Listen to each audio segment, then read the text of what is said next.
Hello guys, good morning, सत श्री अकाल, welcome back to my YouTube channel. I hope you all guys are doing well. So आज एक नई video के साथ, नया दिन, एक नई वीडियो के साथ मैं आप सबके सामने हाजिर हूँ। और आज की वीडियो में हम बात करने जा रहे हैं कि कैसे लाइफ चेंज हो जाती है एक स्टूडेंट की आफ्टर दे ग्रेजुएट और after they complete their studies in Canada. क्या क्या चेंजेस आते हैं, क्या क्या आप चेंजेस एक्सपेक्ट कर सकते हो, है ना। किस तरह से चेंजेस आते हैं, है ना। कैसे आप उसके साथ कोऑप कर सकते हो, है ना। And then how you deal with all the challenges and मतलब बेसिकली कैसी लाइफ हो जाती है ना, after study, after completing your studies in Canada. So personally मैं अपनी बात करूँगा, मोस्ट ऑफ द स्टूडेंट्स की सेम जर्नी होती है। अलग अलग पाथ्स होते हैं बट जर्नी सेम होती है। So without any further due let's get started.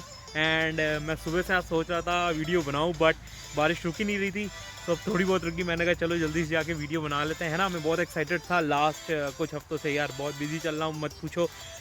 किसी और वीडियो में मैं बता दूंगा आपको फॉर श्योर सब कुछ, बट चलो इस वीडियो को शुरू करते हैं। सो लेट्स मूव है।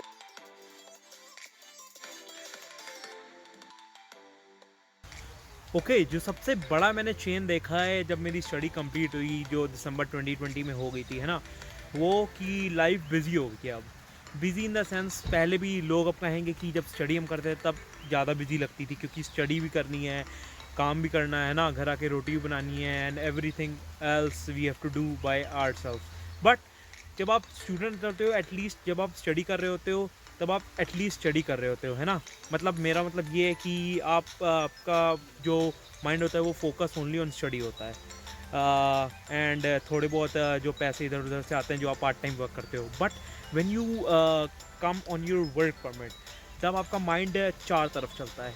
एक कि जो जॉब कर रहे हो उस जॉब से can I lead to my PR, है ना, क्या मुझे PR मिलेगी उस जॉब के थ्रू, है ना। एक टेंशन वो, नहीं मिलेगी तो मैं क्या नई जॉब ढूंढूँ, नई जॉब कौन सी ढूंढूँ, कहाँ ढूंढूँ, क्या मैं मूव हूँ तो कहाँ हूँ, है ना। मतलब लाइफ बहुत बिजी हो जाती है यार इन सब चक्करों में। लॉयर के पास जाना, एजेंट्स के पास जाना, जो बच्चे जाते हैं ना पूछने, क्योंकि वो नॉट श्योर होते हैं कि कहाँ हम जाएँ, क्या करें आप। तो सबसे पहली चीज़ तो इन सब चीज़ों में लाइफ बहुत बिजी हो जाती है। ऊपर से जो आपके फाइनेंशियल मनी होता है, मतलब जो आप एक महीने का खर्चा कर रहे हो बेसिकली, वो बढ़ जाता है। अगर आप स्टूडेंट लाइफ में अगर आप $1000 सेम चीज़ों में खर्च कर रहे हो, आपके पास गाड़ी उस समय नहीं थी, अगर इस समय भी गाड़ी नहीं है, बट स्टिल आपके एक्सपेंसेस $200 से $300 का डिफरेंस आ जाता है पर मंथ में। जैसे अगर आप 1000 कर रहे हो तो 1200-1300 आपका खर्चा शुरू हो जाता है जब आप वर्क परमिट पे आते हो। क्योंकि अब बंदा फुल टाइम काम करने लगता है ना, ग्रॉसरी उसकी नीड्स बढ़ जाती है, या समझ लो ग्रॉसरी का वो बढ़ जाता है, क्वांटिटी बढ़ जाती है, या घूमने फिरने जाने लगता है ना बंदा। सो बेसिकली जो फाइनेंशियल रूट होता है वो सेम होता है, बट फाइनेंसेस बढ़ जाते हैं पर मंथ के। ये मैंने सबसे बड़ी चीज़ नोटिस की है। और उसको कंट्रोल करने के लिए आप एक्सेल शीट या any kind of app use कर सकते हो, जिसमें आप you can record all types of payment, है ना, कितनी कितनी कहाँ खर्च हो रही है। And then you can decide on next month, like कहाँ मेरा खर्चा ज़्यादा हुआ था, कहाँ मैंने बेफजूल के खर्चे किए हैं, so that you can control that expenses, है ना। अब जो मैंने दूसरी बड़ी चीज़ मतलब खुद एक्सपीरियंस की है, वो ये है कि जब आपकी फुल टाइम जॉब लग जाती है, एक बार जहाँ आपकी फुल टाइम जॉब लगी, मिनिमम आप 40 आवर्स पर वीक वहाँ पे काम कर रहे हो, मतलब 8 hours per day for 5 days a week, ठीक है। अब 5 दिन आप काम करते हो, थके हुए आओगे, है ना, घर पे आपको खाना बनाना है ना, आपको मतलब बैठना भी है, आराम भी करना है, क्योंकि मतलब एक बंदा एक ही दिन में बहुत सारे काम नहीं कर पाता। तो बेसिकली 8 घंटे की शिफ्ट, 2-3 घंटे खाना वाना बनाने में, घर की साफ़ सफाई में। तो 5 दिन तो सच्ची नहीं पता लगते वीक के कब कहाँ निकल जाते हैं। एंड बचे तो लास्ट के 2 वीक, उसमें भी बहुत स्टूडेंट्स कभी कभी दूसरी जॉब करते हैं, है ना, कि एक जो फुल टाइम जॉब होती है वहाँ से तो अपना खर्चा आ रहा है, but as an additional you can say passive income, उसके लिए अब यार दूसरी जॉब करते हैं जिसमें वो 1 या 2 दिन जाते रहते हैं। कभी कभी वो सैटरडे संडे या वीक डेज़ में ही अपनी फुल टाइम जॉब के बाद वो करते हैं जॉब, है ना। ऐसे ही मैं भी अभी कर रहा हूँ कि एक फुल टाइम, दूसरी मेरी पार्ट टाइम चलती है जिसमें मैं 2 दिन अभी जाता हूँ। सो वहाँ पे भी बंदा बहुत बिजी हो जाता है, बचता है एक दिन, वहाँ आके बंदा सोचता है कि यार मैं अपनी ग्रॉसरी कर लूँ, या समझ लो मतलब वो मतलब कपड़े धो लूँ, या बहुत सारे स्टेप होते हैं यार, अपना पेपर वर्क अगर कोई हो गया, या कुछ और बाहर के काम है जो बाहर जाके आपको करना है वो कर लो, ठीक है। सबसे बड़ी इसमें चीज़ एक ये आती है कि जो जिनकी जॉब्स होती हैं दिन के टाइम, मतलब समझ लो सवेरे 8 से लेकर शाम के 6 बजे के बीच भी जिनकी जॉब्स होती हैं, वो बंदे फंस जाते हैं अगर आप उनको कोई बाहर का काम करना है। जैसे अगर कोई पेपर वर्क करना है, जैसे अपडेटिंग योर स्टेटस, या कोई आप जाके आईसीबीसी में अगर आपको लाइसेंस बनवाना है, या मेडिकल अगर डॉक्टर्स के अपॉइंटमेंट्स है।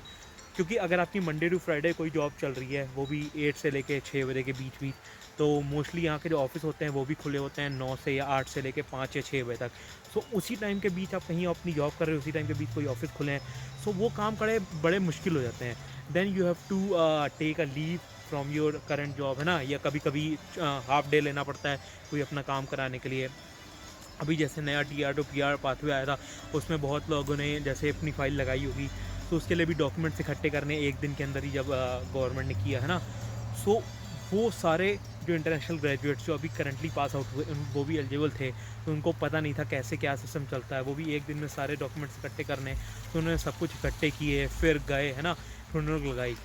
सो एक ये एडिशनल एड ऑन हो गया था जो टीआर टू पीआर वाला आया। बट इसके अलावा भी जो मैंने आपको बताया कि बहुत छोटे छोटे काम होते हैं यार, जिसकी वजह से बंदे की लाइफ बहुत बिजी हो जाती है।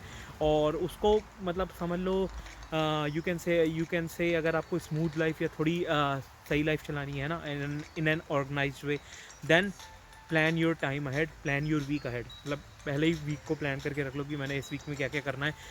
जॉब जो मेरी फुल टाइम है या जो मैं पार्ट टाइम उसके अलावा कर रहा हूँ, वो चलनी है। खाना बनाना है हमने घर आके। इसके अलावा जो 1-2 घंटे बीच में टाइम मिलता है, हम उसमें क्या चीज़ ऐसी करें कि हमारा डे ऑर्गेनाइज हो, या यू कैन सकते हो ओवरऑल वीक ऑर्गेनाइज हो जाए। अब मैं तीसरे पॉइंट की बात करना चाहूँगा। जो बच्चे स्टूडेंट लाइफ से वर्क परमिट लाइफ में जब आते हैं और जो कार ले लेते हैं, बेसिकली मैंने अभी लास्ट 1 मंथ पहले कार लिया है, सो उसका खर्चा अलग से। अब गाड़ी का खर्चा, कोई भी गाड़ी आप लोगे तो इंश्योरेंस यहाँ पे which is the most priority, ठीक है, वो आपको भरना ही भरना है। अगर आपकी पेट्रोल भरे ना भरे, बट आपको इंश्योरेंस भरना है, ठीक है, अगर आपने कार ली हुई है। अगर आप कोई नई कार उठा लेते हो, किस्त ऐड हो जाती है ना। कोई भी अगर आप नई कार उठाते हो तो फॉर एग्जांपल 200 से लेके $300 तक अगर आपकी किस्त जा रही है, उसके बाद आपका 300 350 वो जाएगा, इंश्योरेंस जाएगा। ऑन टॉप ऑफ दैट उसके बाद आपका पेट्रोल का या डीजल का, जो भी गाड़ी है, जैसी भी गाड़ी है, उसका खर्चा अलग से जाएगा। सो यार, अगर आप नई गाड़ी निकाल रहे हो, फाइनेंस में निकलवा रहे हो, तो आपका महीने का 800 से लेके 900 तक खर्चा पक्का ही फॉर श्योर है, अगर आप कोई किस्त पे गाड़ी निकलवा रहे हो। अगर आप किस्त पे नहीं, कैश पे लेते हो गाड़ी, जिसमें हमने एक बार कैश दे दिया गाड़ी अपनी, उसके बाद हमने क्या किया कि इंश्योरेंस करवा ली, एंड हर महीने पेट्रोल भर रहे हैं उसमें, तो उसका खर्चा महीने का हो जाता है 300 कम कर लो, डायरेक्ट 500 से लेके 600 तक। तो जितने भी ये 500 से 600 या 800 से 900 जितना भी ये खर्चा है, ये एड ऑन खर्चा है आपके पर मंथ का। अगर आप पर मंथ जहाँ पे 1200 दे रहे हो, वहीं पे अगर आप गाड़ी ले लेते हो तो 1800 से लेके 2200 तक आपको देना पड़ेगा। सो इसका खर्चा, इसकी अलग से टेंशन हो जाती है। बट इसका बहुत बड़ा फ़ायदा भी है। जो कार ले लेते हैं उनको पता है कनाडा में कि they can save a lot of time. अब मेरा क्या था, जो मेरी एक पुरानी जॉब थी, उसमें मेरे को जाने में बस से लगते थे 1 घंटा 15 मिनट, वही मुझे कार से लगते हैं 20 minute. So you can save a lot of time, है ना। जब आप वर्क परमिट पे आ सकते हो, जैसे मैंने पहले बात की कि टाइम की बहुत कमी होती है, सो थोड़ा कार के बेनिफिट्स भी होते हैं। देखो, खर्चा आया तो बेनिफिट्स भी हैं, है ना, बट ये एक तरह से एड ऑन खर्चा हो जाता है। सो मेरे को एक ये चीज़ बतानी थी, जिन्होंने कार लेनी है, so you guys should prefer on cash rather than अगर आपको किस्तें या फाइनेंस पे लेनी है कार, क्योंकि इवेंचुअली वो महंगी पड़ेगी, है ना। अभी शो ऑफ करने से कोई फ़ायदा नहीं। कार की बेसिक नीड यही है कि आप जा सको कहीं पे, ठीक है। So you guys should prefer, and but last it's up to you. So जो आपको लेनी है ले सकते हो। बाकी अगर आपको कार पे कोई ब्लॉग चाहिए, है ना, कि मैंने कब कार ली, कितने की ली, क्या मेरी इंश्योरेंस है, क्या स्टाफ है ना, कितना मेरे को पड़ा, पेट्रोल का कितना पड़ता है मेरे को महीने का, then you guys can tell me in the comment section below. I will make a video on that very soon, ठीक है, अगर आपको चाहिए तो। बाकी सो अगर हम लास्ट पॉइंट की बात करें, सो जो आता है सबके माइंड में स्टडी कंप्लीट होने के बाद कि मैं आप पीआर कहाँ से लगाऊंगा। पीआर सिंपल मतलब परमानेंट रेजिडेंस, ठीक है। सो वहाँ पे बच्चे दो जगह कन्फ्यूज़ होते हैं। जहाँ पे मैंने पढ़ाई की है, मैं उसी प्रोविंस में रहूँ, उसी प्रोविंस के अंदर मेरे पॉइंट पूरे हो जाएंगे, या मैं किसी और प्रोविंस में मूव आउट हो जाऊँ, वहाँ पे जॉब करूँ जाके 2-4 साल, ठीक है, 5 साल, जितना भी है रहना पड़े वहाँ पे, फिर मैं वापस आ जाऊँ। So it totally depends upon you. And पहले मेरा भी प्लान था कहीं और जाने का, but eventually I found a job here, ठीक है, जो मैं अभी इस समय कर रहा हूँ। एंड देन ये बहुत बड़ा डिसीज़न होता है. So make sure you ask your parents. क्या पेरेंट्स तो इंडिया में होते हैं. You ask your senior here in Canada, है ना. अगर आपको कोई गाइड करने वाला है, जैसे आपके रिलेटिव्स हो गए या कोई फ्रेंड्स हो गए, फ्रेंड्स के ब्रदर सिस्टर्स हो गए जो पहले से PR हैं यहाँ पे, है ना, जिनको मोर नॉलेज है या मोर एक्सपोजर है कनाडा का दैन यू, ठीक है, वो आपको ज़्यादा अच्छे से गाइड कर सकते हैं. सो यार इसमें सबसे बड़ी चीज़ होती है कि अगर आप यहाँ रहते हो तो यू शुड कैलकुलेट, और यू शुड कह सकते हो कि आपको चारों तरफ से देखना पड़ेगा कि हाँ मेरे पॉइंट पूरे हो जाएंगे, हाँ मेरी ये जॉब है, ये नौ कोड है ना, या मैं इतने साल करूँगा, yes I can reach that point and मतलब मेरे को PR मिल जाएगी. बहुत बच्चे यहाँ पे गलती बहुत बार आके क्या करते हैं, या कह दो कि गलती हो जाती है अनइंटेंशनली, कि फील्ड जॉब जो होती है, जिसको हम कहते हैं कि जिस फील्ड में आपने स्टडी किया उसी फील्ड में अगर आपको जॉब मिल गई, that's way better than going and moving to a new whole new province and then finding a job where you have to work very hard and then employer अगर आपको चूना लगा जाए कि मैंने पेपर नहीं देने, या लास्ट में कह दे, लास्ट में पलट जाए या कुछ ऐसा, ठीक है. सो ये जो ये चीज़ है, ये बहुत लोगों को स्ट्रेस आउट भी करती है, माइंड भी ख़राब होता है ना, but that is a reality. आपको फिगर आउट करना पड़ेगा जब आपकी स्टडी ख़त्म होती है, या मैं उसको कहता हूँ कि आप सेकेंड लास्ट सेमेस्टर पर ही सोचना शुरू कर दो या ढूंढना शुरू कर दो जॉब, है ना. अगर आपको जॉब मतलब सच्ची कह रहा हूँ, अगर आप जॉब ढूंढोगे क्यों नहीं मिलेगी, जॉब ढूंढना शुरू कर दो, इंटरव्यूज़ करो, रिजेक्शंस आएंगे but eventually you will find one, है ना. या कोई ऐसा एम्प्लॉयर ढूंढो जो आपको फॉर श्योर हेल्प कर सके, जिसको मतलब आप जिस पे ट्रस्ट करते हो, है ना. सो आप उसके थ्रू फिर जा सकते हो आगे. सो मैंने ये वाला पॉइंट क्यों इस वीडियो में डिस्कस, क्योंकि सबसे पहला पॉइंट या कह सकते हो ब्रेन अगर सोच रहा है तो उसमें 70% पॉइंट 70% ऑफ योर ब्रेन, मतलब ये वाला पॉइंट 70% ऑफ योर ब्रेन ले लेता है ना, क्योंकि बहुत इंपॉर्टेंट है, चाहे मानो चाहे ना मानो, मतलब स्ट्रेस आउट तो बंदा हो ही जाता है. बाकी जब रिज़ल्ट आता है at the end 1 or 2 years after, है ना, then you will happy also. So बाकी यार यही थी आज की वीडियो. मेरे को लगा कि मैं ज़्यादा बोल गया, बट चलो अगर अच्छी लगी तो लाइक कर देना, बाकी शेयर कर दो बाकी स्टूडेंट्स के साथ भी, उनको भी पता लग जाए कि मतलब कैसा फील होता है या क्या अपॉर्चुनिटीज़, क्या चैलेंजेस आते हैं when they complete their studies, है ना. और सबसे बड़ी बात कि अगर आपको सिन अपडेट अपना कराना होता है, सो जो सिन नंबर है उसका आपको स्टेटस बेसिकली का चेंज कराना होता है, study permit to work permit, जो आपके MSP या हेल्थ BC जो भी कह सकते हो, जो भी आपका हेल्थ कार्ड है या जिससे भी आपकी हेल्थ प्रोटेक्शन होता है ना, उसको आप चेंज कराओ. क्योंकि अब जैसे BC में क्या है, BC में 1 महीने के $75 ये लोग काटते हैं गवर्नमेंट, ठीक है, अगर आप स्टूडेंट हो तो. स्टूडेंट है, जब भी आप ग्रेजुएट होते हो, जैसे मैं दिसंबर में ग्रेजुएट होता हूँ, तो दिसंबर के 3 महीने बाद तक ये लोग एज ए टेम्प्रेरी प्लान आपका पैसे काटते रहते हैं $75. जब क्यों काटते हैं, क्योंकि बेसिकली आप जो उनकी फ़ाइल है उसमें आप study as a study permit पे हो, ठीक है. स्टडी परमिट आपकी स्टडी ख़त्म हो गई, बट तब भी आपको 3 महीने तक उनकी पॉलिसी थी हम काटेंगे, जस्ट इन केस अगर आपको कोई और जॉब या कोई ऐसी जॉब नहीं मिलती जो आपके हेल्थ कवर कर पाए.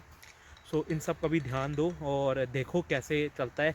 आप जिस प्रोविंस में उस प्रोविंस का भी चेकआउट करो कि बाकी आप work permit and completion letter देके आप पेमेंट स्टॉप करा सकते हो, और एक बार वर्क परमिट पे आप आ गए तब तो फिर फ्री होती है ना हेल्थ केयर कनाडा की. सो ये सब चीज़ों का बस थोड़ा बहुत ध्यान रखो, और भी छोटी मोटी चीज़ें होती हैं मेरे को कोई नहीं ध्यान में आएंगी तो फॉर श्योर मैं कमेंट कर दूंगा अपनी वीडियो के नीचे, आप लोग भी देख लोगे, मैं पिन कर दूंगा उस कमेंट को. बाकी कर लो इंस्टाग्राम पे फॉलो अगर करना है तो, वहाँ पे मैं अपडेट डालता रहता हूँ. एंड फिर कोई नहीं, नेक्स्ट वीडियो में मिलते हैं बहुत जल्दी. And till then bye bye, see you, love you guys, stay tuned for the next video and comment कर दो कोई और वीडियो चाहिए तो. Bye bye, see you.